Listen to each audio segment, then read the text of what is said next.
Oh my god, I almost had a perfect intro. All right, well, everybody, welcome into episode 28 of Sundays with Sin. I have none other than, I think, if I'm not mistaken, it's Peanut Head Hollywood Music Boy, something like that, right? All right. Something like my that. internet is looking crazy right now. I'm not gonna lie, I might cut out. I promise you, do not even try me right now, okay? Don't even.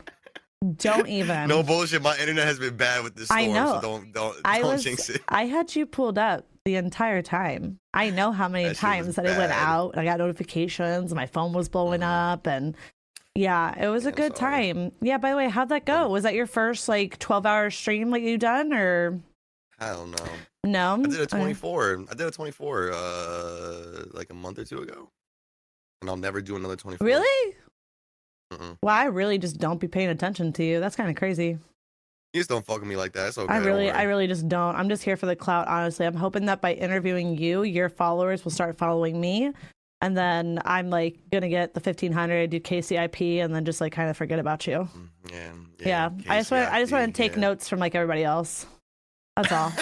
I just want typical streamer. I mean, if it's working for them, I mean, it might as well work for me too. You know, like shit. What's the harm here?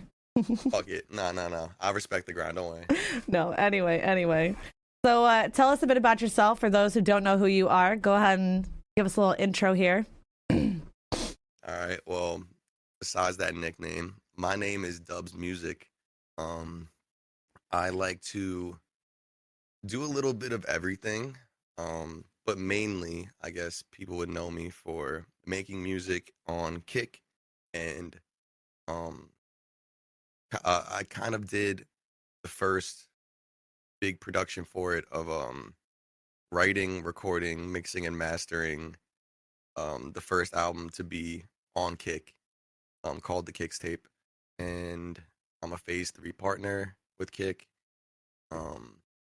Just try to do a little bit of everything, honestly. All I want to do is be able to vibe out with my friends and my community and make people feel welcome, despite what people might think. I'm a very nice person. I can be crazy at times, but you know, I would say you are pretty nice. I think genuinely speaking here. Aside from how you treat me on the regular. Okay, see.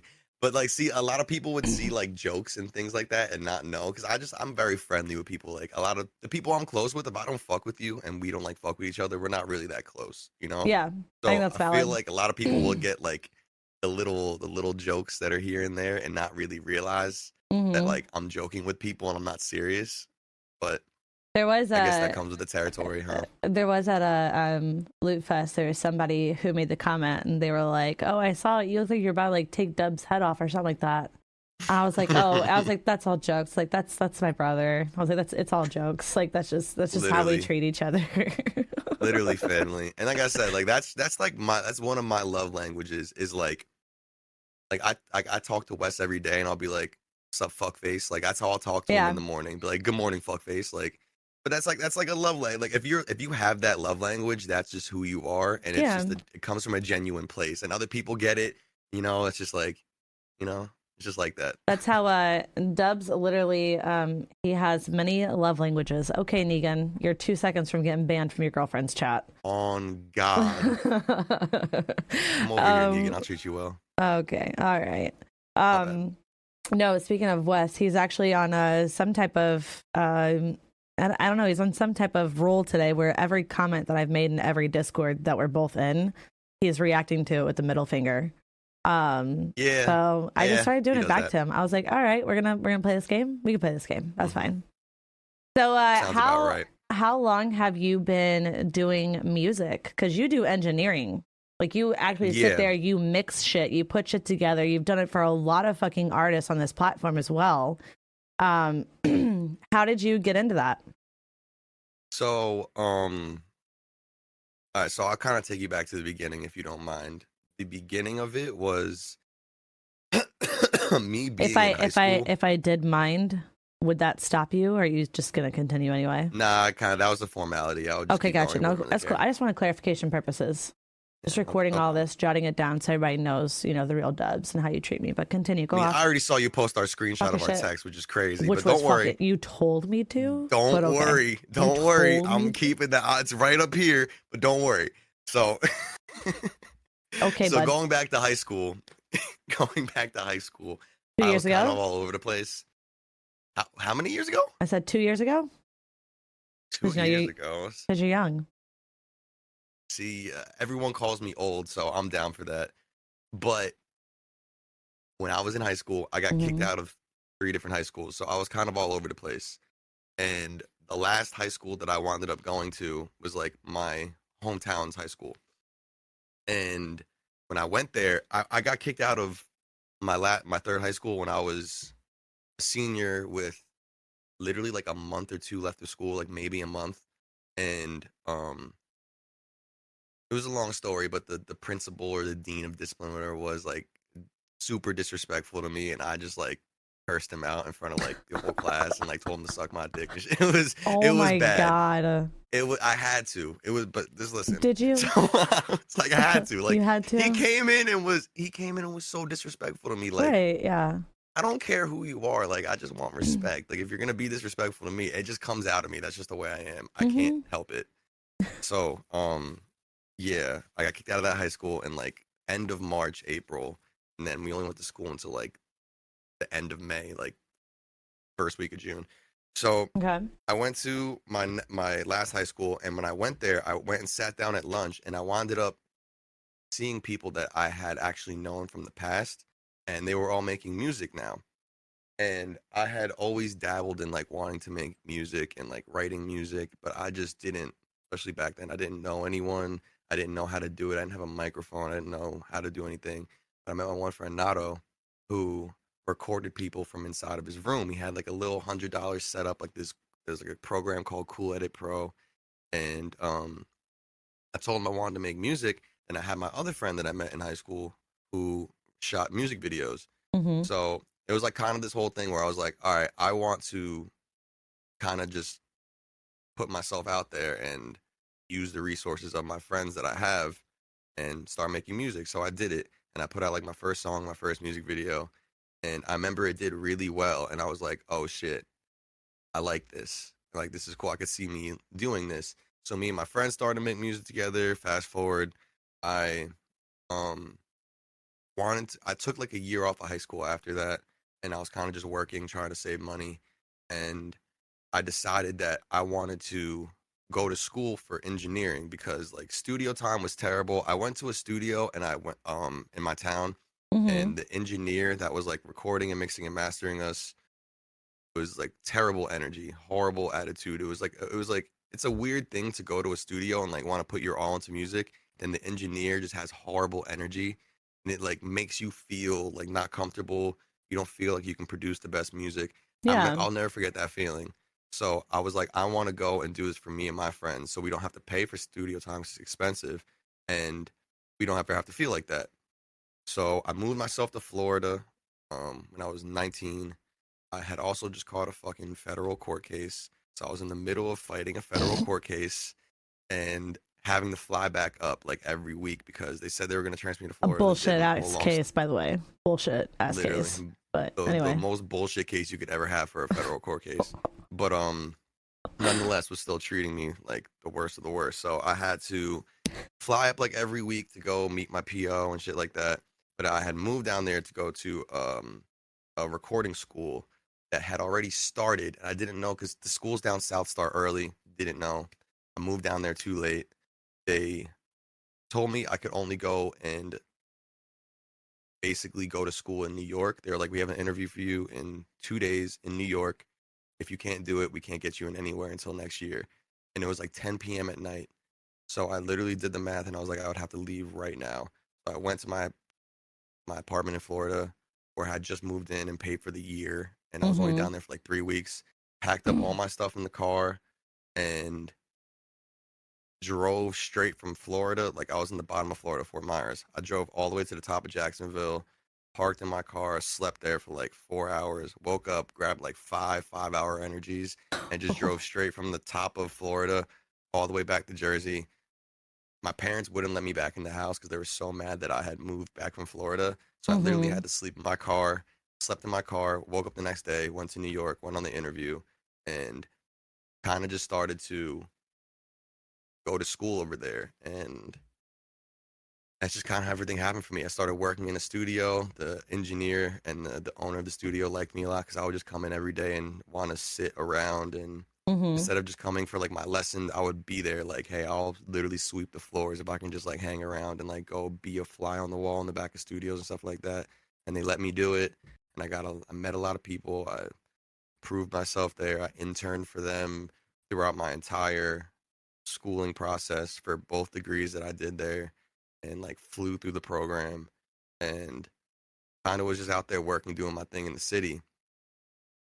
And yeah, that's just kind of how I got into it without, I just always did that. And I did some live audio That's stuff, kind working of for some crazy. venues.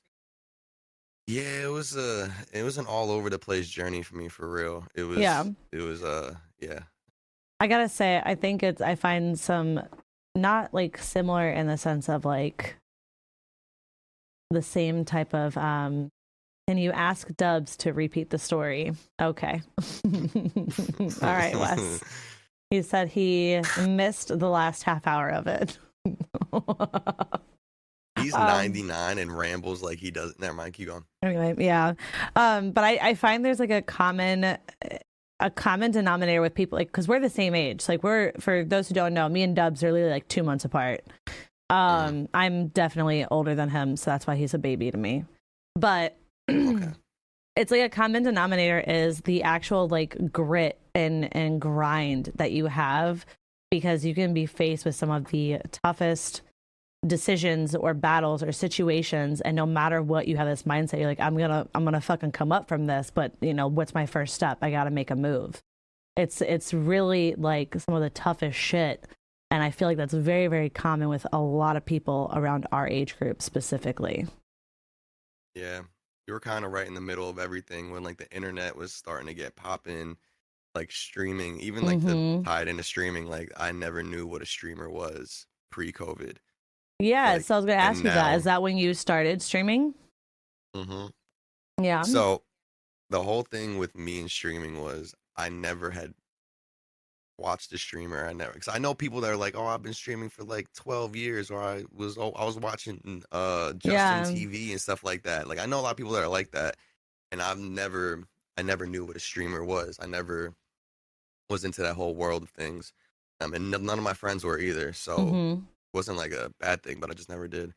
And when COVID hit, I was working live audio for a venue, basically miking up the bands and like mixing the live audio and stuff like that. And also working for some studios at the time.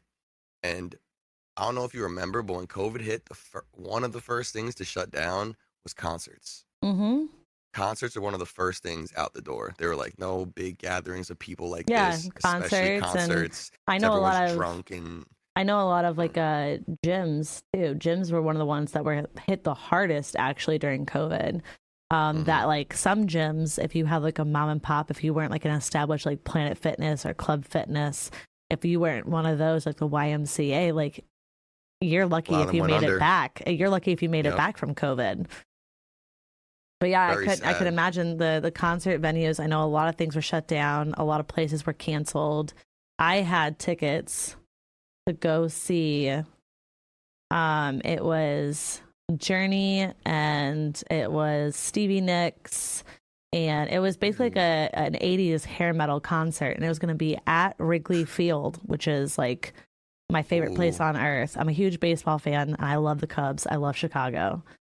And that was where like my favorite band of all time is Journey, and it was going to be there, and I was just like, I have to go to this. I remember paying like almost like $600 for my fucking ticket, and Mm. I had like saved up money for it. I went and paid it. My photographer was going with her family and stuff, and it got canceled. And then they're like, we'll push it back. We'll push it back. We'll push it back. That concert, Yep. it never got rescheduled. COVID fucked up Never everything. happened. And so we all Yep. got refunds and shit. And I was just like, I just wasn't meant to be, man. Yeah, it's just like, The concert, a lot of tours and things like that got fucked up, and it sucks too because we had a lot of concerts that were I was super excited to start working, and I was like really, really excited to start to work, and yeah, it just all shut down on us. Did you And ever get to work those venues at all, or did COVID hit like right as you were getting ready to make like your big break, so to speak, and then like it just fucked everything up for you? oh no, I mean me personally doing like shows myself. Yeah. Or like you said that there were concerts that you were looking forward to work or to do. Yeah. So when I lived in the city, we were doing a lot of shows. We were throwing like parties and like Okay. events and doing like live concerts and stuff like that. And that was Mm-hmm. really fun. But when I moved out of the city, because a bunch of shit happened with like my friend at the time, and just kind of made me fall out of love with like the whole music industry. Um, I moved back to Jersey, and I started working, like taking my audio engineering degree, and I used that to get me a job doing live audio. Mm-hmm. And I started as a stagehand, just like carrying in cases for bands and stuff like that. And then I wound up moving up to working like the monitors and the miking up things, and like, actually like working the audio stuff like that. But we got to do a lot of cool bands at like Railroad Earth, and a lot of cool bands that like I had actually listened to. Mm-hmm. But there were a couple of, I forget who it was off the top of my head, but there was a couple of people that were coming to the venue. You weren't that And excited then, if you remember. If you can't remember, you weren't that excited. I put that shit out of my Was brain this 'cause that shit fake? depressed me. This is fake. That shit Interview's all over. That shit depressed me. You have no idea. It was so depressing because that was like the first time. Because in the whole other thing in the music industry is, especially doing like I had my own studio. I opened the studio. I built it from scratch. I soundproofed the whole thing and acoustic treated it and bought all this equipment, and wanted to create, because like I said, my whole thing was I went to a studio back in my town back in the day, and it was a terrible engineer costing me a bunch of money, terrible experience. I wanted to give the opposite of that, where it was super cheap to come record, really good equipment, and give you someone that actually gave a fuck about what they were doing. And it kind of just backfired on me because I did all this work, and then like 2 weeks in, the place got broken into and robbed. Oh. And yeah, it sucked. It was so demoralizing for me. I was just like, wow, I was just trying to do something nice, and this is what happened. So that's actually when I wound up moving into LA, and then fucking hated LA and How moved many back. times have you moved away from Jersey? Florida. Why New York, does Dubz LA. look like he's Michael Shannon's son? I don't know who that is. I'm about to Google it just so I can see real quick. Hold on. Bro, I don't know who Michael Shannon is. Oh, wow. Who is Michael Shannon? Yo, who is Michael Shannon? Ew. Your man said that, okay? I didn't. Anyway. I'm sorry, that threw me off. I don't read every single comment, but sometimes comments go through, and I like to relay it in here because it does add a little flavor to the topic. Yeah, Negan, it's pretty spot on. I'm not gonna lie. So anyway, we're talking about, yeah, you should look up Michael Shannon, and just remember, and Negan said it. Yeah, we're breaking up, Negan. Don't ever disrespect me like that. We're breaking up, bro. That's crazy. It's over. It's wild. That way, baby. Go. Hold on 1 second. It's insane. The disrespect. The disrespect is fucking crazy. Fucking insane. I know, that's great. 2 washed people, 1 podcast. Can we ban Denny, please, from both chats? Thank you. Please get Denny out of here. Anyway, so sorry, my son interrupted because he has to go ahead and charge the iPad, so he's trying. But so you said COVID was whenever you decided that you were going to start streaming. So you never really you never watched any streamers ever? Never. I actually, it was right when towards the end, or towards like right before COVID hit, I found out who Ninja was, because he played Fortnite with Travis Scott, or no, Drake, with Drake and Travis Scott. Remember when Oh, Ninja played Fortnite with Travis Scott, and I was playing Fortnite heavy at the time. Like I loved playing Fortnite with like my friend Kerm and like everyone I play yeah. with, who's like now one of my mods. And I would just always play for like just just for fun. Hmm. And then COVID hit, and I was like, what do I do? Like that was because, like I said, the music industry, it sucks. It's never serious, like steady money. It's like you can Hmm. get a big paycheck here and then not make I any just money decided to be for a 3 stripper. days. I mean, that's why I sling meat now, but that's Okay. besides the point. Um, but it's like I said, like never steady money. That was the biggest thing for me. And then I started working live concert venues, and I was getting like a real paycheck, and I had like Hmm. benefits and shit. Yeah. And it sucked to lose that and go back to like basically nothing. So that's when my friend, I don't know if it was Kerm, I forget who it was. Someone told me like, "Yo, you should stream. Like you would have fun with it. Like you'd be funny. Like it Yeah. would be a good time." And I was just like, I had no money for anything. I had one laptop left that I was recording people on, and it broke on me.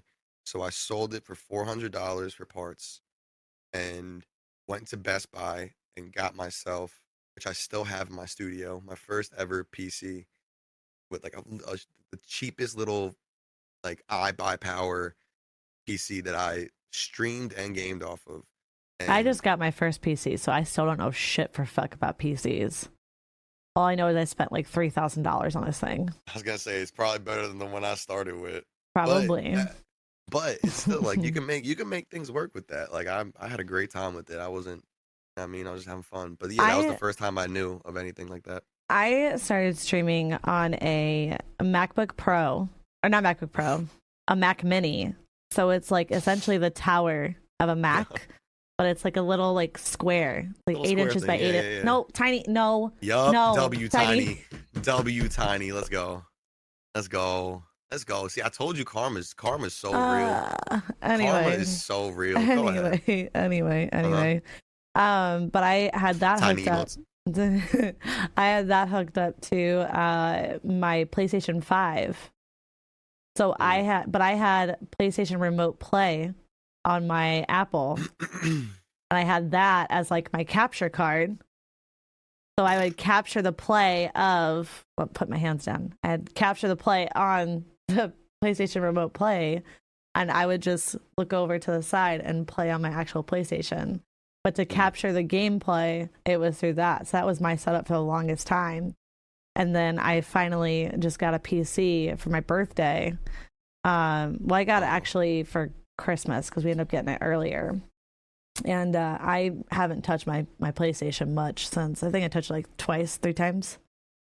once you go to the It's a PC, you'll game never go changer, back. dude. It's a game Yep, changer. Yeah. never go back. So what did you start streaming on? So you're on Twitch for a while, obviously. You're on the Purple Uh-huh. app. What did you Uh-huh. start streaming though? Were you just instantly started streaming games? Were you a Fortnite player? Like I said at the time, I was competitively playing Fortnite. Oh, competitively. Okay. I Yeah. started as a Fortnite streamer too. So yeah, I was playing Fortnite all the fucking time Mm-hmm. with my boy Kerm, and we were just running it. And it was funny actually. I started doing I would do 2 streams a day when it first started. I forgot about that, Kerm. I would do 2 streams a day when it first started. I would stream, I think in the morning first, I would stream on YouTube, Oh, and really? I would do music over there. I was Okay. doing like I was just like breaking down mixes and making beats or stuff like that. And then I would end stream, take care of my dogs, and then come back out for the night and play Fortnite. And then I would switch it up once in a while, and I would do that on Twitch. So Okay. I basically just ran Fortnite for the longest time, just one viewer being fucking Kerm who was playing with me, so Aw. he wouldn't be in chat. It would be literally it was just like me and the homies playing Fortnite. And uh yeah, I did that for a very long time and then fell out of love with Fortnite. It got to be so annoying for fucking controller players, I especially as did like a too. competitive player. I just fell out. It was too much shit going on. Like I missed the OG fun, like when everyone was shit at the game. Like I missed that. I part of never Fortnite? got to do OG Fortnite except for when they did an update and they brought OG Fortnite back. No way. Yeah, so I started streaming. It was like the end of December, early January of 2023. So I just hit my 1 year stream anniversary of streaming in general. Hey. And when I started, though, I started playing Fortnite because some friends had convinced me to try it, and I got addicted super, super fast. And I just continued to play it, much like you, where it was like, that's all I streamed, that's all I did. And then for me, it was one day we were like, hey, you should do a podcast. And then 7 months later, here we are. And I've just been doing awesome. A podcast ever since. I still game sometimes too. It. Thank you. I love you. But I don't know. It was like right before I got my PC.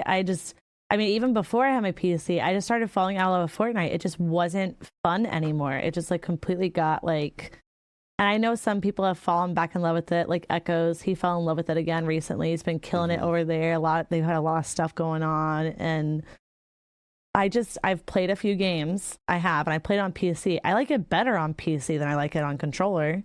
But. Oh, you play like key and mouse on PC? Yeah, key and mouse on PC. But okay. I don't. Or key and mouse. Yeah, key and mouse. Yeah. I was thinking I said like mouse and mouse, but no, it's keyboard and mouse. Yeah. Okay, because I agreed with you and I said exactly what you said, but then you had me second guessing myself for a second there, and I was just like, wait, are we both stupid? My bad. I'm like, are we just both dumb right now? The answer is yes, but still. So when did you make the move? Well, we know you a literal beam machine now.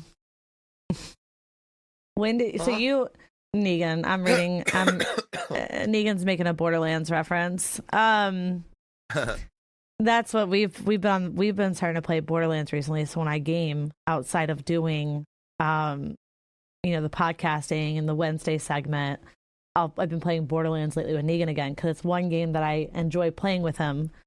It's the only game in the world that has me in a chokehold and simultaneously makes me want to rage. It's so bad. It's so good. That was me when I played Apex. Apex had me the same way. I was addicted, but I fucking hated it. I can't play Apex to save my life. If somebody could gift me a X amount of number of subs, it doesn't even matter to play Apex, and I still it would be ass. I suck at Apex. I could never get behind it. I played it a few times with my brother-in-law. I thought I was doing good until he was like, "Oh yeah, these are bot games." Wait, but I have something though. What? Did you ever just think about getting better? Okay. Did that ever cross your mind? There's no way that you just pulled my line on me that I use on you all the time. I just wanted to know if that ever crossed your mind to get better at the game. Actually, it didn't. I think I'm gonna take. I just like sucking. What can I say? All right, okay. Did I tell you that Maze and Ivy now know about that? Good, as they should. Yeah. So now everybody's in on this joke. It's great. It's a fun time. Anyway, so back to what I was trying to say before you rudely tried to take this a different direction. Just want to put a friendly reminder. This is my podcast, not your podcast. My bad. It's okay. Don't let it happen again, please. So whenever you made the move over to Kick, what made you make the move to Kick? How did you hear about it? How did you get started on this? So I was streaming on Twitch for a very long time. Got out of Fortnite, went to Warzone, and forget who I think it was Mutex. I remember watching someone that they did 365 days streamed in a row.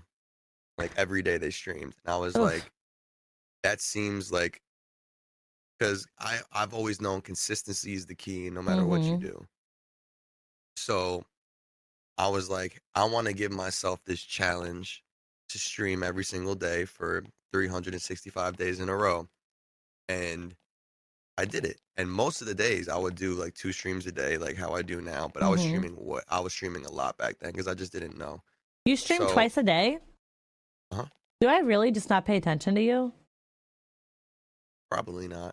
Oh, I'm just kidding. Most days I try to. Most days I try to. Nowadays I'm doing a lot more off-stream content, so I still try to do as much as I can. But Yeah, most of the days I'll try to do a stream in a day and a stream at night. But back then I was doing it like every single day. And I streamed for 365 days in a row through fucking the sickness, being deathly sick, fucking family deaths, friend deaths, fucking heartbreak, like everything. I streamed through fucking everything. And Mm-hmm. I got to 365 days. And I remember thinking to myself, like, I want to look back after the end of 365 days and see like where my numbers are and see like how much changes through this consistency. But what I didn't realize was that like it really doesn't matter to stream a lot.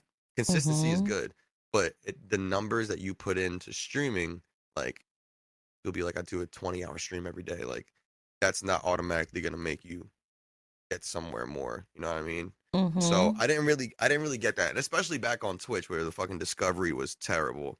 It was really fucking bad. Yeah. So I wound up going for. I was like, fuck it, I want to go for another year. So I went and streamed like 700 and something days in a row. Didn't miss a single day. And then I remember finding out who I think it was Aiden that first got signed over here, and I saw about Kick. So I was like, fuck it, I'm gonna make a Kick account. Mm-hmm. Remember, I still have the tweet screenshot to this day where I was like, hey, fuck it, I'm gonna make this account. Everyone go follow me over there. Let's see Mm-hmm. how it goes. And I did like I multi-streamed before we were even supposed to be able to be allowed to multi-stream on Twitch. I multi-streamed to Kick a few times, and I remember seeing like the numbers over there, even with me like not doing much, like seeing potential in it, and I was like, because I remember also, so I did a couple streams over there on Kick where it was like I only streamed on Kick, and Mm-hmm. I remember seeing there wasn't like a lot of people that played Warzone. There wasn't like a whole bunch of people on the fucking app yet. So I was like, I wonder if, less discoverability, smaller platform, but you can get in the forefront of it. I was like, I'm gonna do. I had a subathon planned for my birthday in April, and I was like, I remember talking to my chat on Twitch, and I was like, hey, would y'all be down if I did the subathon over on Kick instead? And they were like, yeah, go try it out. So I did it. I left Twitch.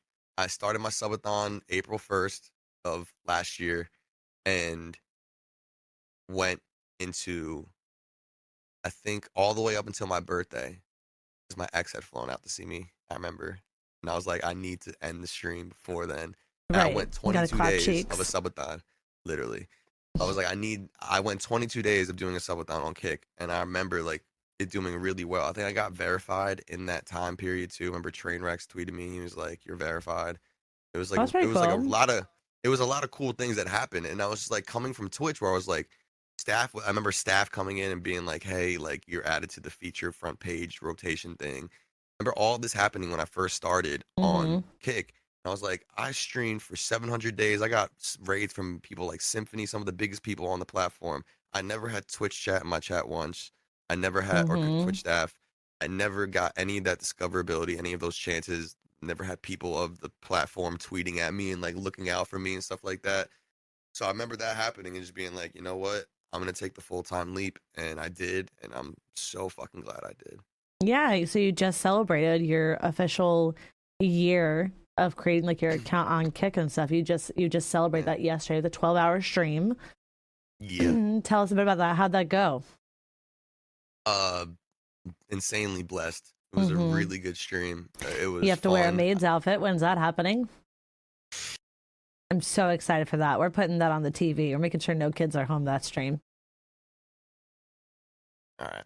Well, yes, that is part of something I have to do. I know. We're all really excited.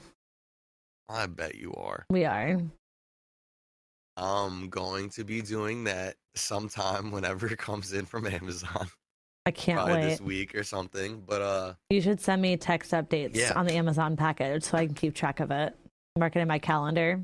Me and Negan I'm will make it a sending date Negan. night. I'm sending Negan the pictures. Okay. Of course. Of course you are.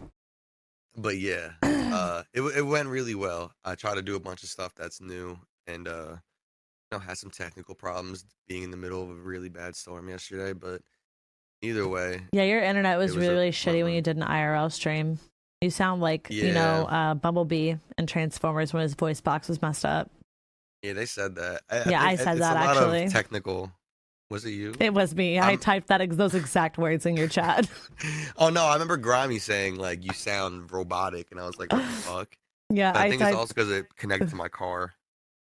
Yeah, that's okay. I mean, you've only done a few IRL streams too, though. I mean, people don't realize what goes into making an IRL stream happen. If you've never done it before, you don't have absolutely everything set up to a T. It's literally a trial and error to get it set up. It is. And especially switching from a desktop setup, a PC setup where you're like everything's stable here, you're hardwired in. Now you're switching to something different, and you're switching to relying on your cell service as well, which that's always finicky. Doesn't matter who you fucking have. It's always finicky. And you gotta factor in like different places you're going and stuff. So it is what it is, but people enjoy it, and those who are really there for you. I mean, we all stuck around. I was in as much as I could be. It's gonna be cool when I get it set up. It's gonna be really cool, but it's like you said, it's a lot of trial and error. I still have more it's a things process. I have to test. You know, I have some ideas, so hopefully I can implement them pretty soon. Were you streaming Fortnite at all when you first started on Kick, or when did you make the switch of mainly doing music production on Kick? So when I first switched to Kick, I was doing nothing but Warzone. Or not Warzone, I wasn't even playing Warzone, I was playing multiplayer ranked on Modern Warfare 2. What? And yeah. And that's like all I played at the time. I remember it was doing really well for me on TikTok. I remember it was doing really well for me in like all other aspects. And I was having fun. I was just playing with my friends every day because that's like all they play. Yeah. So I was having a good time over here. I remember seeing like I said, like no one was over here yet. So I remember when I first came over, I was like the #1 Modern Warfare 2 streamer over here. Like I would be on the top of the list every day, and I was like, this is fucking sick. And I was getting a lot of eyes from that, including the staff, which was awesome. And I was like, I don't like this game anymore. I really don't. I was just miserable playing it. And anyone that streams knows you could try to do something and play something for views, but if your heart's not in it, it shows. It shows so much. The energy of that is so real. People can tell when you're miserable trying to play a game that you don't like. So I kind of just stopped doing it. And anyone that knows that watched me, even from back in the Twitch days, I was doing concerts. I was always trying to do music on stream, but I would like this is before was my music setup was that Mac. I always had Pro Tools and my Logic and all my beat stuff on my Mac. So I would literally take my mic and put it over there next to my speakers and play the music out loud through my speakers to like catch it through the mic, try to do music stuff. And I only had one mic, so I'd have to like unplug it from my stream setup, go plug it in over there, and I'd set up my phone IRL and like add it as a source into my thing to like so you could hear me record, but you wouldn't hear the beat, you would just hear me yelling through the fucking mic. It was the worst setup, but I always had tried to do that. It's always something I wanted to do. And when I finally figured out, one day I just sat there and I was like, I really wondering how I could get Pro Tools on my PC because I know I have it. So I sat there for like, it took me like a good week to set up, especially with the dual PC shit. I sat there and just trialed and errored and trialed and errored and trialed and errored and finally got it to get set up. And I kind of just started making music. I just started, remember I had some songs I wanted to record before I like had the solid idea to do the Kixtape. I had some ideas of like, I want to record these songs. And one of the first songs and times that I did that music stream, I remember Maze showed up. But I found out later, it was like Maze showed up, Andrew showed up that night, a lot of people showed up, like BZB. And what I found out later is that she had actually like shouted me out to all the other current Kick partners and like Andrew and them. And she like told me, she's like, hey, I just found this dude on Kick making music and it's really good. You guys should go check it out. And that's when Maze first came into my stream, who had already been watching Maze. I already fucked with him off the music. Yeah. So I would always be in his chat. He came in and BZ was there and like a bunch of the partners came through that day and I was like, what the fuck is going on? It was like my third or fourth music stream. I was like, what the fuck is going on? And yeah, it kind of all just took off from there. And I remember just being so happy and being like, I never thought like this would do well. And I did it. And but you have done well. You've done some amazing stuff too, though. And I remember when Kixtape came out, you and I hadn't really talked all that much. I mean, you would see me in your chats, you'd say hi to me and stuff, but we hadn't really connected yet. I remember when Kixtape came out, I don't know if you know this, it's actually still a command in my chat where when it was released, I literally had it on repeat the whole album, my entire stream. And not only that, but there were a couple other partners. Lauren Shea LA is one of them that got the idea from me. And she even said it in her stream. She's like, my girl Sin gave me the idea. And she played it during her stream too that day. She played it the entire time on repeat. But we had it as a command in there. I did that when I had that for Empathy too. Now the new album that you had released with Maze. You guys all have your own commands in the chat too, or just links directly to your Spotify's. That's awesome. Yeah, That's so you, Maze, Echoes, Ice. I had both the albums up there too. That's awesome. No, but it's like without giving away too much stuff, but it's like I told you earlier when I was working on that little side project. I want to make sure that's something about me that a lot of people I don't think realize is that when you make a friend in me, like it's through and through. And it's not, fake bullshit where it's like, I'm just blowing smoke up your ass. It's like, no, I'm going to do whatever I can to help out in any which way. You know what I mean? Like, whether that's commands in my chat, listening to your music, playing it, being there whenever I can as a viewer, whatever the case is. Because I genuinely believe in the talent that you and Maze have on this platform. I think it's really cool. Another thing that I want to touch base on that kind of ties into that is some of the stuff that you guys have done is giving back. Let's talk about Underground Uprise. Okay? Dude, you guys put this together, right? You had all these artists all over, people that a lot of us hadn't even heard of before. No offense to anybody. We just hadn't because there wasn't even a channel for them yet. There wasn't a category. Talk me through this experience a bit. So the whole thing with music being on Kick is it's always taking a back seat, and it's like it never made sense to me.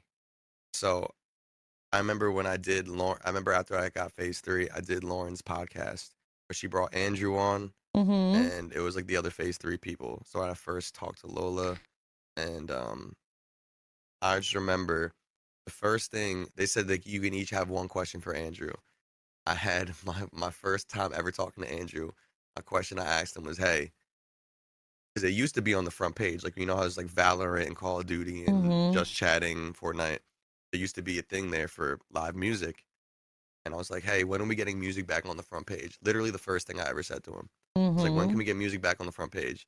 And I hounded him for the next month of me just having had outlet to talk to him.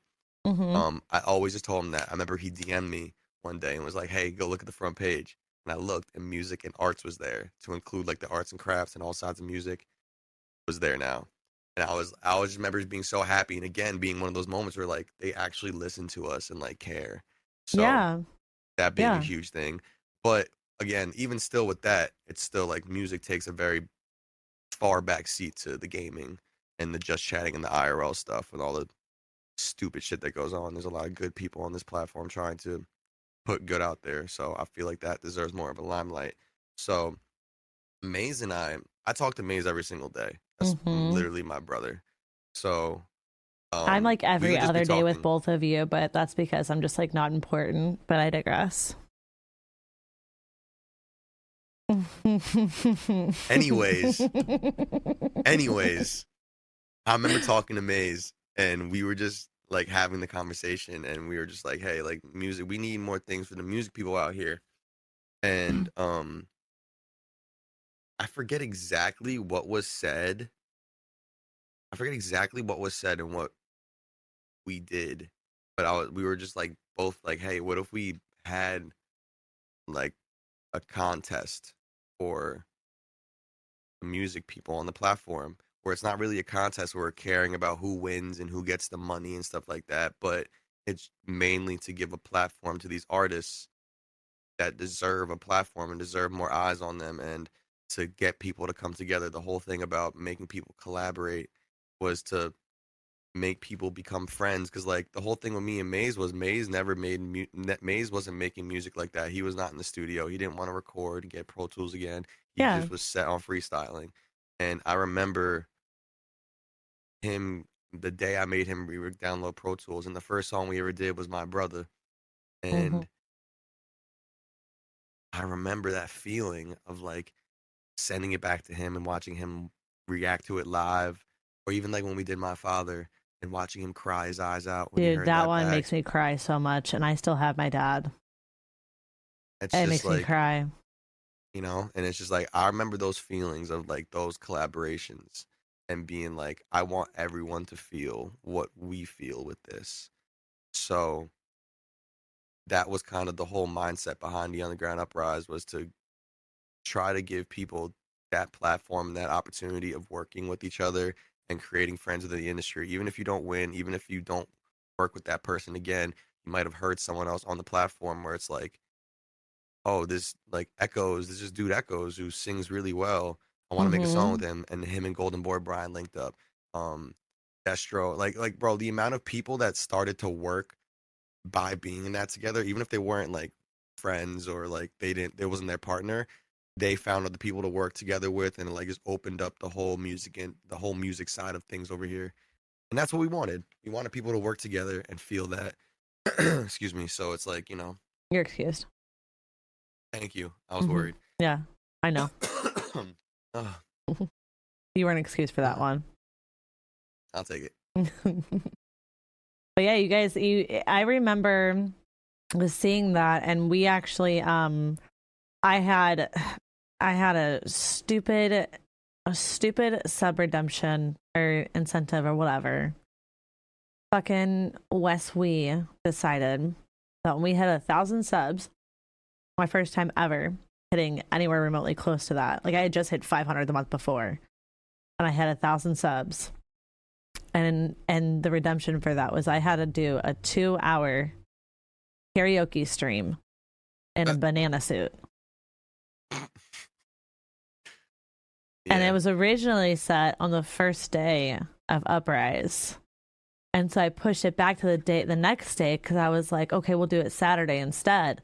And then I realized that Saturday, it was Friday and Saturday the first week. And I was like, fuck, because I wanted to be there for it. So I was there for Friday, and I caught some snippets of Saturday, but obviously I was sitting here in a fucking banana suit doing God knows what, wasn't singing. I know how to sing. I think actually we did sing Don't Stop Believing. I mean, you can't do karaoke and not do that. Yeah. Also, I just want to just stop us before we get too far too. Please don't sing, because you can't. You're a rapper. You're not a singer. Anyway, now we got that out of the way. But I remember the second week, right? So it was I think, was it the collabs? Is that what it was? That the second week was the collabs? And then it was the semifinals and then the finals, right? Yeah, I don't know. I don't know anything anymore. You don't know anything anymore? Is this you like genuinely not knowing, or is this you just like shutting down because I keep on attacking you? The second one. You no, asshole. it was 2 weeks of actually no, it wasn't 2 weeks. It was, we wound up doing 2 days of auditions. And the first day of auditions, Kick shut down. That was back when like the bad gateway thing was a thing. And the first day, Kick shut down. So the second day we had to make up for like everyone else. And it was a lot. But we got it all done within those first 2 days. And we had the first week, and we had the second week, then we had the semifinals and the finals. Yeah. Yeah. So the second one where the collabs were is before the semifinals. I had seen that, and we pulled it up actually because I was streaming. We pulled it up to go ahead and watch it. And I remember I apologized to my chat because I was just like, sorry guys, I wasn't paying attention to you. I was watching this, and I was like so immersed in it. And it was Echo's turn, and my friend was in chat, and I will never forget this. He made the comment, and he goes, if I didn't know that wasn't John Legend, I would say that was John Legend. And he actually found some of these. It's the same. It's Tubzy, actually, the guy I was telling you about before. I linked him up with Destro, because he has a genuine love for music as well. And so he got, like I said, you guys brought a place on a platform where all these music artists can come together, and they're all being discovered every which way. It was insane. It was, everybody's trying to have a creative idea. Everybody's trying to come up with something different. Everybody's trying to be like the next big thing. But I feel like you guys genuinely did something more than just trying to gain clout for yourselves. You know what I mean? Like, it wasn't about that for you guys. It was about providing something different for something that you both found a love for, which was music. And I thought it was absolutely insane. I personally am super excited for season 2. I can't wait for season 2. I think I told, actually, you guys, I told Dubz this, but I wanted to say it again while we're live so you guys can just hear how he treats me. I told him I was going to make a guest appearance on season 2. And what did you say, Dubz? You're banned. Yeah, that's right. He's screening me beforehand, guys. He won't let me go through. Yep. Yeah. Gotta keep it safe. Gotta keep it safe. That's crazy. You're just missing out on all this talent. I'm just saying. Send me a clip of you singing in the banana onesie, and then we'll use that as your my submission, my tryout. I don't know if I have that VOD recorded. I have clips. Yeah, send me the clips. All right, I'll send you the clips. Don't worry. Yeah. Anyway, perfect. So, do you guys have a date yet for season 2? No. So right now, when we were out at Loot Fest, we had a meeting with Andrew. We sat down and talked about everything. We took a picture together. We are very excited for season 2. This is going to be, season 1 was our proof of concept. We wanted to prove everything of what we could do with even the smallest amount of resources, Maze and I, and shout out to the team of Zim and Ivy and Jenny that helped with everything too every week. We had an amazing team of people together that helped us a whole bunch. And season 2 is about leveling things up for the opportunity for the artists. And we're just really excited. We don't have an exact date yet, but we are, because we want this to go perfectly. It's not a, it's more of a thing where it's like we want everything to be set in stone and be the best for y'all. So as well, from like the viewing experience as well as the artist experience, we want everything to be perfect and set in stone with dating and planning and internally, because we're working with Kick. This is something backed by Kick. It's not just us. So we need them to be on the same page as us, and we're just, we got some big things planned. We're very excited, and we'll be announcing things soon. Trust me, we will. I'm excited for it. Working hard at this. I did have a question for you, actually, that came from chat before I go ahead and I forget this part before we go diving into Loot Fest, because we're talking about Loot Fest. Right. On Fire 53 asks, what are some tips that you could give to help other artists gain exposure? Asking from many friends. Oh, an actual question. If it's an actual question. If you don't know who On Fire is, he's a part of the LS community with like me, Fluff, Denny, Good Vibes Greg. Yeah. He actually was a part of the creation of Kicktunes. On Fire was a big part in that, actually. Yeah. Shout out to Kicktunes, man. Yes, sir. So tell us, what is some advice you could give? What are some tips that you could give? In the streaming aspect of it, or just in general? In general, let's go with both. Okay. Well, in general, I would say you kind of have to do something different. When I first started making music and like started to build my fan base, it was night and day from now. The social medias weren't the same. The algorithms weren't the same. What you had to do to get on wasn't the same. Wasn't people just doing dumb shit to get on. The come up was different. Nowadays it's like a whole TikTok thing where it's like you gotta be popping on TikTok, and if you can get it popping on TikTok. But it's basically the same idea in general, where it's like you want to build you as a person. You want people to like you as a person and an artist. So it's like you want to build your fan base in other places. You want to build up your Instagram. You want to build up your Twitter. You want to build up the following in other places before you really think. It's like the same thing with streaming. You can't stream with no followers and just stream all day, every day, and think people are gonna find it that way. It's kind of like you need to do something different. Which the whole thing with music now, I think a great thing for it is streaming and having that as your outlet. And my biggest advice to doing that with streaming is to stand out and do something different. There's so many people trying to do the same things nowadays. Um, so to try to be a little different and try to just, be as personable and yourself as you can, be vulnerable, be happy for the 1, 2 people, whatever you have that come by, because that will build. They will understand that energy. They will want to come back for that. Um, I guess bottom line is just kind of just be unique, be different, and you will get seen off that, because like I said, there's a lot of people doing the same things. And I think trying to do something different is like basically one of the only ways to get on, or go get popping on TikTok. I don't know that side of things. So that's what worked for me. That's good advice. And enjoy what you're doing too. Don't make something because the same thing with streaming. Don't stream something for views because you think it's gonna get you views because it's a popular category, because you'll be miserable and it won't be sincere. Don't make a certain type of music because you think that music is popping and it'll get you more fans, because that shit translates to the music. Make what you love. Absolutely. That's good advice. Look at you.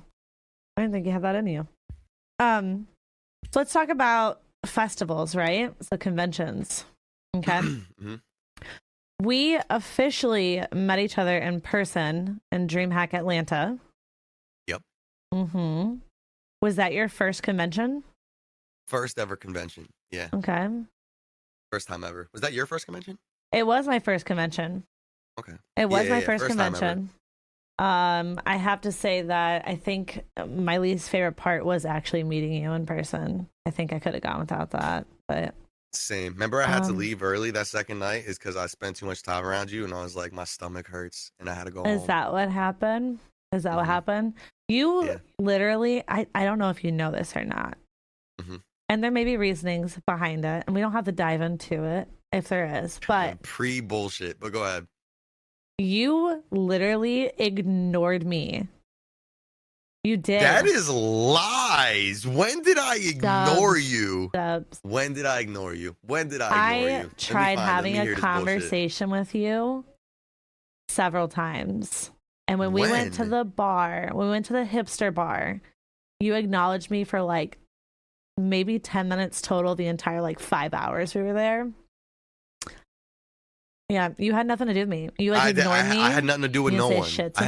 I had nothing to do with no one. That's crazy. I had nothing to do with no one. Ask Maze. Maze said the same thing. He's like, you weren't around us the whole time. I was like, yeah, I was just chilling. Yeah, just chilling. Okay. I was in the cut. Listen, if you just didn't want to be seen with me in public, you could have just said that. I'm a big girl. I could have handled it, honestly. I've taken rejection from men who are way better, so it's completely fine. I'm so sorry. That's so mean. I'm so sorry. Cut that. This is insane, bro. What cut the that fuck? from the record. I'm gonna edit that part out. What the fuck? Dog, what the fuck? Nah, this is insane. I'm so sorry. I couldn't help myself. Oh, this is fucking wild, bro. Oh my god. Listen, for anybody that is like putting it on Twitter, canceling sin. For anybody that is curious, me and and look, it's our other brother over here, Amaze, coming in with the host. I have no alerts. My dog. I have no alerts at all whatsoever turned on because we're doing the podcast. But huge shout out to Amaze. Thank you, Goddess of Cannabis, for the follow. Thank you, everybody, for coming on in. We are High Elusive Melody, Zimmy. We're doing DeFranksta. We are doing a podcast, episode 28 of Sundays with Sin, with DubzMusic, who now muted himself, and he just looks like a dum-dum. I'm talking so much shit behind you. I hope you are. I hope you are. Talk your shit, sis. Talk your shit. But welcome in, Miz. I hope you had a wonderful stream. I love you bunches. Thank you for bringing everybody over my way. I'm just bullying our boy Dubz right now live. So stay tuned, guys. We're getting into it. But yeah, so DreamHack, I gotta say, what was your opinion of in comparison of DreamHack to Lootfest? DreamHack was more of a like a production, you know. DreamHack, it had the huge space and all these things going on and contests and big meetings of people and like the Tyler One thing and the T-Pain thing, and then had like the streamer setups, and there was all the Mountain Dew floor or whatever it was, like the Monster floor, whatever it was. Yeah, yeah, like that whole thing. It was a production. It was fucking and that was wild. Cool. That was cool. But I personally, and shout out to DreamHack, I'm gonna be a creator again. I'll do it. But yeah, they it's just like, it's not like one was better than the other, but the intimacy. No, there were different. Lootfest, there were different vibes to it, though. Exactly. Yeah. It was an intimate vibe with Lootfest because there was no loud music and all these things going on and a million people around. It was just, you know, yeah, it was just us chilling. I feel like Lootfest definitely was. It was more. It was more so about seeing each other and handling business and getting to shit. And it was easier to attain that versus at DreamHack, it was a little bit more chaotic. There was a lot more going on at DreamHack. And for me personally, I had gone, you know, I met with a group of people and we had an Airbnb together, and I had nothing against the people I was with. I just know that me going and getting my own place a second time around, my own place to stay, that was the better move for it because I could move at my pace. When I brought Negan with me, it was like, we're old people. It's like we get up early, we go to bed early. Okay, we're old as fuck, bro. And so you're my age, but but I'm a mother, Dubz. That ages me like 10 extra years, like 15 years, honestly. True. I'm not even joking. No, but I know, but that's how it was. Like we were able to get up early, get our day started, get done what we wanted to get done. Like we were able to get shit handled. And like at DreamHack, it wasn't like that for me, where it was like we were staying up super late, we were out all day. I mean, like I remember at one point during the day, I looked at, you know, the people I was with, and I was just like, "Can I go home and take a nap before we go out all night, please?" Like I need a 2-hour nap minimum right now. I was struggling. It does a struggle to try to like keep up on other people's paces, you know? Oh yeah. I do think it was really cool being able to bring Negan and have him, as someone who is not a part of the streaming world at all whatsoever, be immersed into it and get to meet like my online family, my online friends, my community, all those who are there, and like put faces to names of people that I talk about, or you know, because like he's played games with me while I'm streaming, and so he'll hear me talk to chat and say names, and having him have an idea about streamers and then get to meet streamers and converse with us and see what all goes behind it. He had a whole different idea or mindset about all of us by Sunday. Yeah, you want to talk about that? I mean, hey, I took your husband. Okay. I took Shaka husband. Okay. You know what I mean? It's just what I do. That's okay. Me and Shaka are going to go home together next time, so you can have Xander and Negan. Go ahead. I'll have Xander and Negan with me. Yeah. I'm chilling. Yeah. GG's, buddy. I'm chilling. GG's. What was your opinion of Negan when you first met him? I got the vibe from Negan when I first met Negan. That I was like, he was just like kind of how I felt at DreamHack, because I didn't really know everyone yet. Kind of like sitting off to the side, like trying to keep to myself and stuff like that. I think the first thing that we talked about, and I asked him, he was like, "There's no hard liquor here," or he's like, or it's something like he was like, or something about like the whiskey at the bar being like expensive or something like that. There was no whiskey because we were at the brewery. There's no whiskey. That's what it was. No. It was like, no, we met for the first time in the convention at the hotel. We were upstairs. He was walking around with a drink. You're right. And he said something about the drinks there, and I was like, that's funny, because like I felt the same way, and we just got to hang out, and I don't know what it was like. It's kind of like how me and you, like, we just talked and we clicked. Like, same thing with him. It was just because, like, there's not many. I like to keep to myself. I like to chill for the most part. And I felt like he was on that same vibe as me, where he just wanted to chill. He wasn't really caring about everything else, and we wound up just hanging around each other that whole time. The whole It time. really was the whole time. It was if me, I needed to Negan find chilling. Dubz, I just had to look for Negan. If I needed to find Negan, I just had to look for Dubz. I remember asking Shaka and Xander on 2 separate occasions where Negan was or where Dubz was, and their response was with his husband. Both times. I was just like, oh my God, this is so fucking annoying. It's my dog. I love him. Genuinely though, like a good ass dude, like a real good dude. He really super is. Cool, super down to earth, super chill. And I love people like that. I don't care if you're a streamer. I don't care who you are, where you're from. That don't matter to me. If you a good person, you a good person. I could tell he was a good person, and obviously makes you happy too. So that's yeah. That's another. Oh yeah, he's a really good guy. I'll pray on your downfall, but go ahead. Yeah, that's fine. I understand. I mean, I got Mr. Right, Mr. Perfect. So hate on me all you want, bitch. Can you just clarify one thing for me though, before I just move on to the next, part before we start tidying, everything up here? Was he or was he not jumping over tables, including the pool table and humping the pool table? So, I remember at one specific point, I was playing him in pool. He asked me if I wanted to play pool, so I was playing him in pool. And the cue ball, like if the table's right here, the other end of the table is here. The cue ball was like in the middle of the table. So he jumped on the table, like just stomach on the table, and was like going like this to take a shot. Like full stomach on the table, just like taking a shot. I was like, yo, what is he doing? But yes, to clarify your answer, yes, he was. Yeah. He was definitely table to table. Me and Maze were in the middle of a conversation when we sat down like that big booth, and it was all of us together when we took that picture. Yeah. And me and Maze in the middle of a conversation, Negan's trying to get through, to excuse himself. He just jumps right on top of the fucking wooded table and just walks across to go to the bathroom. And Maze talking to me like this, and he just goes, and just watches him. And Negan doesn't recall it at all. Because Maze called him Tarzan, and Negan's like, why am I Tarzan? I'm like, how drunk were you? He forgot my keys. He left my keys in the ignition of our car when we were at the bar. I remember. Yeah. We got very drunk that last night, though. That was a good time. Dog, we all got trashed. And then you guys let me take that ugly ass photo. That was you walked up to me with your beanie on, and it was off your head. It was like on your head, but like the slightest bit left on your head. You're like, Dubz, can you put my beanie back on for me? So I catch your beanie and I pushed it down to bring it back for you. Yeah.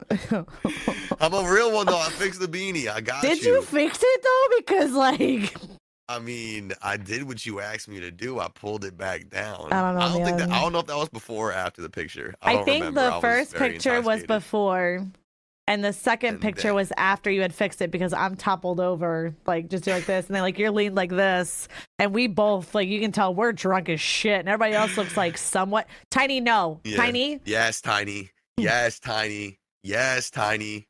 Unlock me. Thank you. W fucking tiny emotes in the chat. Go ahead. Anyway, so what next convention are you going to? I still have to see. I want to go. I don't even know why I asked. I want to go to DreamHack Dallas.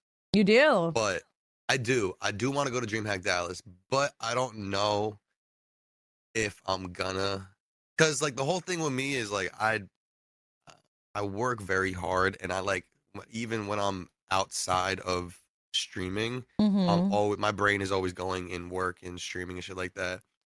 And especially if I go to a convention, it's a lot of, even though it's going somewhere, I'm still working, I'm networking, I'm doing meetings, or I'm talking to people, I'm still, I'll have fun, but it's still technically doing work shit. I'm not just fully disconnected from shit. Were you working the whole time you were in Loot Fest whenever you were crossfaded like a motherfucker? Yes. Okay. I had my meeting. I had my whole meeting with Andrew with 2 joints in my ear. I really thought that you were starting to say something about your meat before you finished the actual word.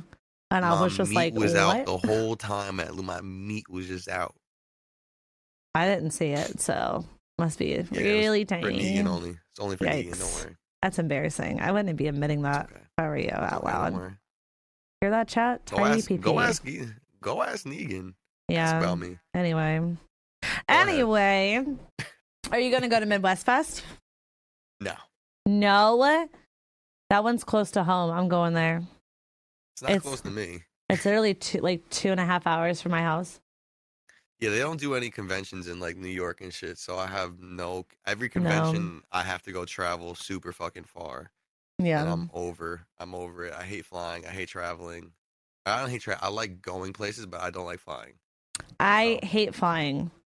I also hate driving. Yeah. So Negan is driving. It took us like 10.5 hours to get home, and Negan drove for like 6.5, 7.5 straight. Yeah, it's not a good time. I do have one last question from Shaka. Hi, Shaka. What's your biggest regret from the last year? You've pushed so hard, and the truth is in your success. But what do you think, if any, has hindered your growth or confidence? That's a W fucking question. That's a great question. What's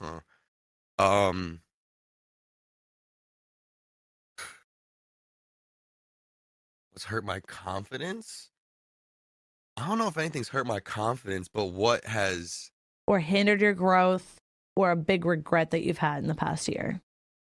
I think my biggest regret is, which has always been a problem of mine, I have always trusted people too much. Where I want to see the best in everyone. I like wear my heart on my sleeve, so, you know, me being a vulnerable person through music and everything else, like, that's just always out there. And people will take advantage of that. And I think my biggest regret is probably just trying to let too many people into that side of me, when even if my intentions are good, it's not something that's necessary. And I've learned to, and I'm still trying to learn to, give myself that boundary of just,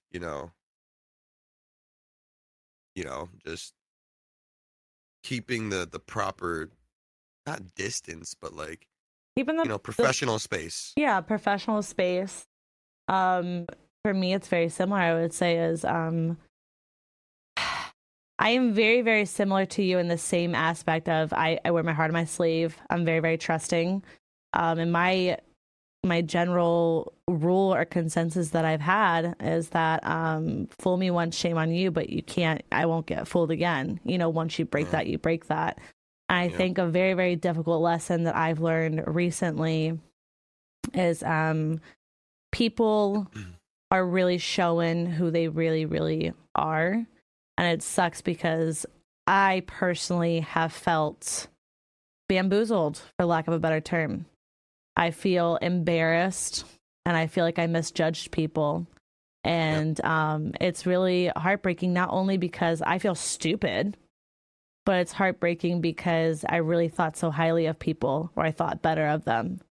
Same. And they come to prove that they're not really all that, and it really sucks. Yeah. I think that's been a really tough lesson for a lot of us actually recently. I think it has been. Yeah, it's something you have to deal with no matter what you do. You're always going to have that be a thing. If someone just wasn't what you thought they were, or had different intentions for you, and you have to learn to deal with that and move forward accordingly. That's Absolutely. where I feel like a lot of people mess up. They don't know how to move forward in a different way. Change is scary. They're afraid to be independent, or not by themselves, but like, you got to be okay with being by yourself. That's a huge thing. You gotta Absolutely. be okay with your own thoughts. You got to be comfortable with your own thoughts, even the deepest, darkest thoughts that might seem scary that a lot of people run from. You got to be okay with that shit. So it's kind of the same thing with being involved with people. You got to be okay with sometimes, like, I'm going to have to do this on my own, and there's nothing wrong with that. It's not like the world against me, but like, sometimes you got to be by yourself, and I'm going to have to sit down and put my head down and work for this shit myself. No one's going to hand shit to me. So, yeah. And that's very well put. Well, my last two questions for you, Dubz. First and foremost, did you have any questions for me about the podcast or about in general anything? So I love I listen to podcasts all the time. Like if I'm going on a long car ride, I want to listen to a podcast. I can't listen to music the whole time. Same. I there's a couple podcasts that I fuck with, but like I like to that's what I like to do. So I see where podcasts go. They are a very big thing, especially nowadays. Do you see yourself wanting to turn this into like something else that you do? Obviously, you do it with streaming, and it's done very well for you. Got the check mark. Got people like Andrew. You're doing very well, and you're continuing to grow. Do you see yourself wanting to expand this to like a full production outside somewhere else, like maybe doing like some? Obviously, you record the VOD, so it's gonna be for like YouTube and stuff like that. But like doing again like a space and like having people come through and like like Yeah. So the eventual goal here in the next few years, okay, is I do plan on getting like a rented studio where I'm going to have an actual studio that I drive into for the episodes and have guests that will come in if they're willing to come in.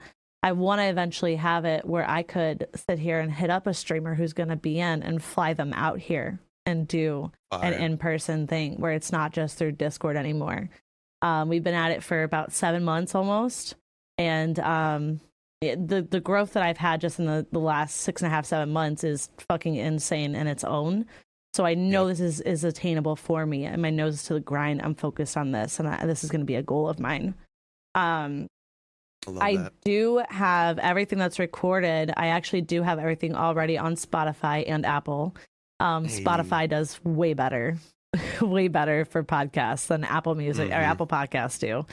But I have looked into other venues of it, of, some podcasters. A big inspiration of mine when it comes to the podcasting and how I got started was Bunny XO, the wife of Jelly Roll.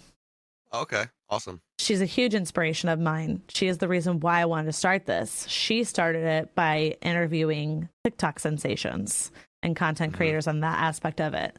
So I started it, and I started going down the path of interviewing streamers in general and getting to know everybody. And we've had streamers of all sorts of different sizes.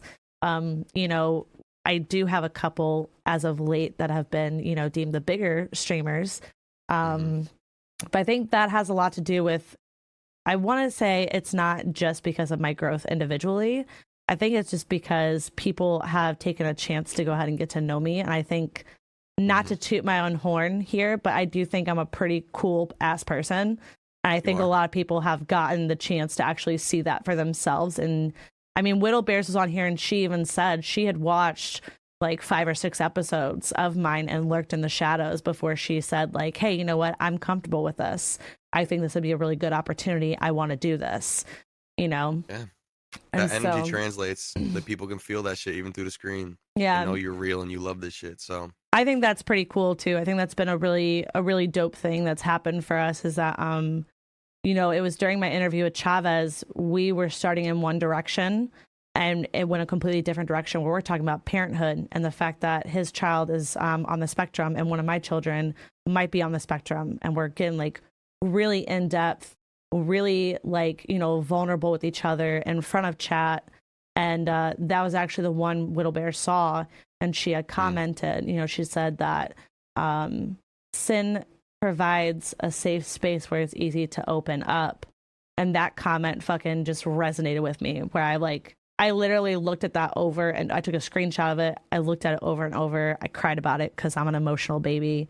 And I was like, that's insane and amazing that somebody feels that way about it. So that's beautiful.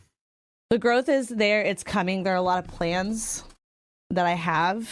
I do use other avenues. I don't advertise them as much. But I plan to start doing that. I'm looking into possibly Patreon. We're actually taking my Wellness Check Wednesdays, mine and Tubbsy's Wednesday segment, and we're going to be uploading those on their own playlist on YouTube. And Denny, I'm in the talks with Denny about hiring him, like paying him a monthly thing to make shit for me. Because like thumbnails. Yeah, like thumbnails. I mean, he's done every single one of my posters. Even though he banned me for 2 weeks in his chat for a measly 50 gifted. W ban. Yeah, W ban. Anyway. But yeah, I mean that is something that there's a lot of goals that I have. I don't speak too much on shit that I have planned, only because I don't want to get distracted from it. I don't want to get distracted from it, and I don't want everybody knowing what move I'm making until I'm ready to make that fucking move. Yep. There are close few people that I tell. You and Maze are some of the people that I tell, like whenever I announced, I told everybody already that, we got a house.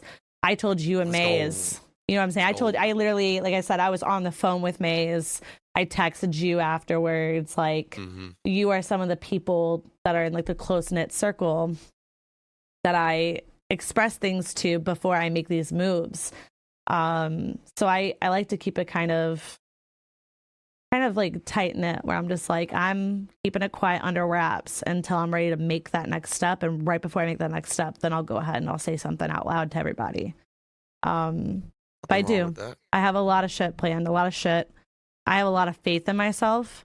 And I gotta say, honestly, not to give your boyfriend too much credit here, but having him as my main supporter in the background and knowing how much faith that man has in me and how much he believes in me and how much potential he sees in me, it's a huge thing. It really is.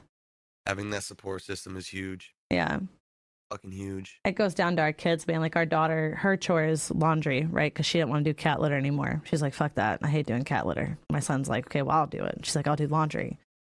She's gotten to it where she'll do laundry and she'll come and tell me, and she'll run and she'll go, Samantha, just so you know, your Sundays with Sin shirt is hanging up. It's ready for you for Sunday's podcast. And she'll let me know every single time because they're so excited about it. The kids are so excited to hear about the next guest that we have coming on that I told you about. I told Chat right before, Practical Grandma. They're excited about that because they love her. My kids are very, very involved in this as well. I don't show them on stream, but just know, like, in the background, like, it's the whole fucking house here. All five of us are deeply invested into this. And even Negan's brothers, like, literally my coffee mug that I got for Christmas is my album cover for the podcast. His brother sent me that. His brother sent me that for Christmas. So having that support system is amazing, especially close by. I'm happy for you. You deserve that. Thank you, man. I'm happy for it too. I feel like 2024. I feel like we all kind of made a statement where we kept on saying apply pressure. We're gonna keep on applying pressure. We made a statement. We're coming for it all in 2024. And what all they next? I'm telling you, we're in month 3 of the year, and I can't wait till they see what I have in store next. Kind of crazy. I feel you. Told them I was coming for it. Got verified right for my birthday. Knew that was gonna happen. Like, I didn't know it was gonna happen like that moment, but I knew it was coming because I worked my ass off for it. You know what I'm saying? Like, we were deserved it. We were putting that towards it. So, but yeah, deserved.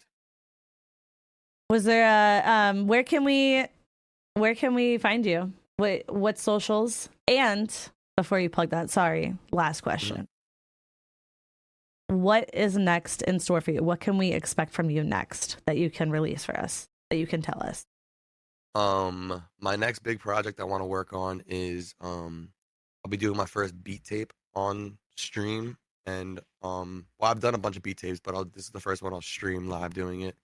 That's one thing. But the big thing I'm really working on next is my next album I'm gonna be working on stream is going to be sort of along the same lines with like the Underground Uprise. I want to work with more artists, specifically artists that are on Kick. So there's a lot of talent on this platform. So I have a song with myself and Z. I have a song with me and Maze.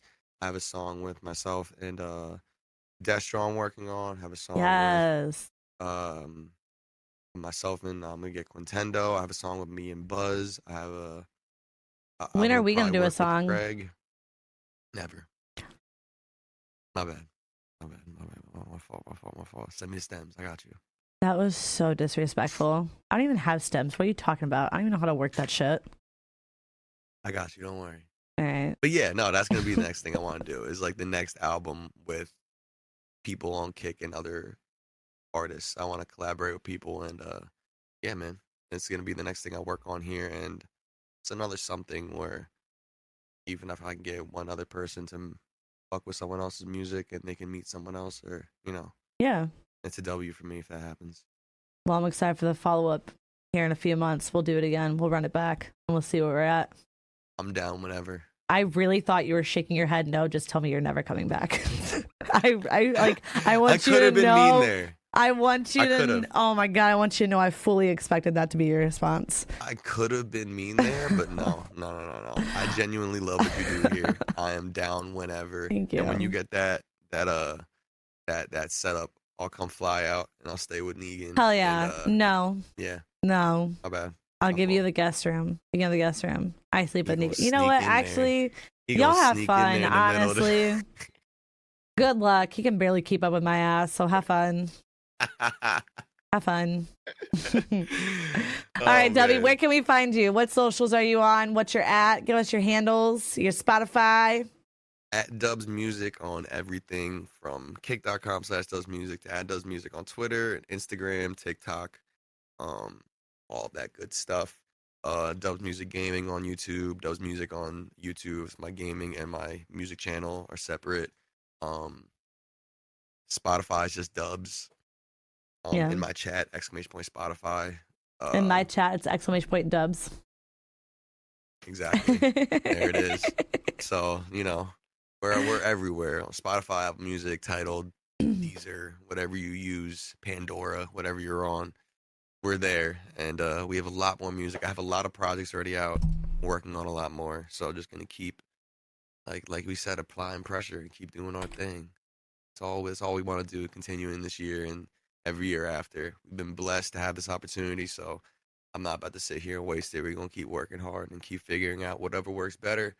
All I want to do is continue to try to put the best things out for this platform and bring the people, the good people that, my family along for the ride. We want to keep doing this shit. So yes, sir. Well, thank you for tuning in to episode 28 of Sundays with Sin.